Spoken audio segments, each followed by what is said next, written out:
Se tudo correr bem, estamos vivendo momento histórico lindo e novo. Os jovens terão nos dado uma lição. Let's just be honest, this whole thing was designed to fail from the very beginning. Theresa May never intended to dignify the referendum result. I warned that they were going to stab us all in the back from day one. Theresa May deliberately negotiated a crappy deal, knowing it would be rejected so as to create the pretext for cancelling Brexit. If you enter into a negotiation with no limits on the length to which you'll compromise, that's not a negotiation, that's a capitulation, that's surrender. From the start, this has been one long process in managed surrender. My right honourable friend, and she is unquestionably honourable, said that we would leave the customs union. Annex 2 says otherwise. My right honourable friend said that she would maintain the integrity of the United Kingdom. A whole protocol says otherwise. My right honourable friend said that we would be out of the jurisdiction of the European Court of Justice. Article 174 says otherwise. As what my right honourable friend says and what my right honourable friend does no longer match. This is not Brexit. This is a failure of government policy. It needs to be rejected. I mean, for God's sake, her chief negotiator, the guy cutting the deal, Ollie Robbins, was a staunch communist who defended Stalin. What did you expect? Now, Theresa May is threatening no Brexit whatsoever if her shit sandwich of a deal gets rejected. Which it will, and that was the plan all along. I knew this is what would happen because it's a tried and tested EU model. Give people the illusion of choice, the facsimile of democracy. Let them vote, but if their vote defies the EU, just sabotage the process, or make them vote again and again and again until you get the result you want. Citizens across the continent voted to reject the Maastricht Treaty, to reject the Nice Treaty, to reject the EU Constitution, to reject the Lisbon Treaty, to reject the Euro bailout. Every time the votes were ignored, emphasising the fundamentally anti-democratic nature of the European Union. We are being asked to sign up to a deal that doesn't really give us Brexit, that betrays the greatest democratic exercise in this country. But I have to say, tonight, I'm feeling more optimistic. I'm seeing the resignations.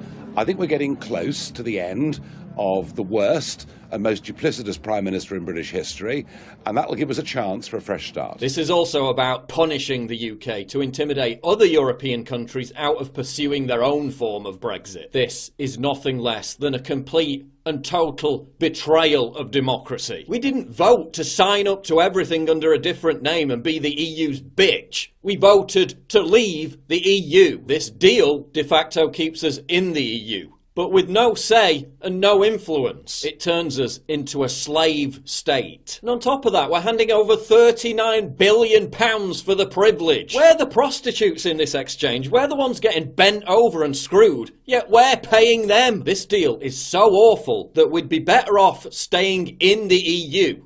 And that was the plan all along. Now they're going to push for a second referendum, which includes the option of cancelling Brexit. An option that will serve as a death sentence for the very notion of Great Britain as a democratic country. Having stuck in the knife, May and her globalist cabal are now twisting it by putting the country at risk of the chilling prospect of being ruled by Jeremy Corbyn, a terrorist sympathiser who thinks that Venezuela's socialist dystopia is a model for the world. The choice is now clear.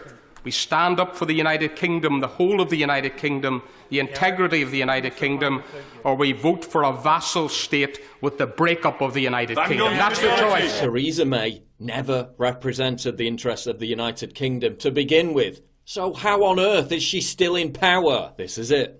This is our last chance to appoint a leader whose loyalties lie with their country, not with a gaggle of odious technocrats in Brussels. This is the last chance for Britain to avoid disappearing down a hard left hellhole. This is the last chance for Britain to avoid a constitutional crisis. This is sovereignty on the chopping block. This is democracy hanging by a thread. So if you like this kind of content, consider subscribing yourself to the channel, so it will help my channel to grow more. It's a way to show some gratitude to the work that I do. Thank you so much. So thank you every porter who makes a comment over here. I may not reply of one, no, but I've read all of them. You can be sure of that. Very sure.